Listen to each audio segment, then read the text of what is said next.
banyu apa dene sira kang ora duwe dhuwit rega napa nono gandum tanpa bayar lan mangan uga anggur lan susu tanpa bayar yo kene sira padha ngetokake dhuwit ora kanggo tuku roti lan pituwasing rekasanira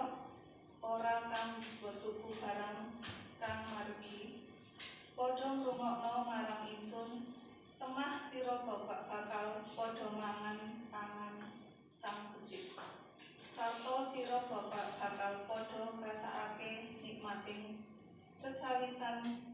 kang enak dhewe padha nilingno kupingira lan sawana ing ngarsaningsun padha ngrungokno temah sira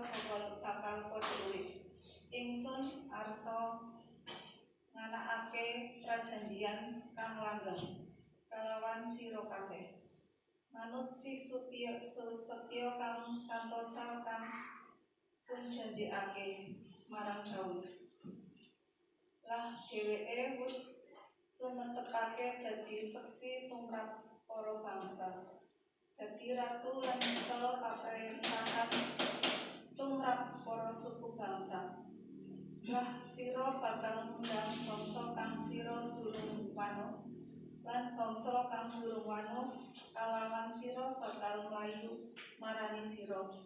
marga saka Pangeran Yehuwa Gusti Allahira sarta marga saka kang Maha Suci Gusti Allahe Israel kang paring kamulyan marang sira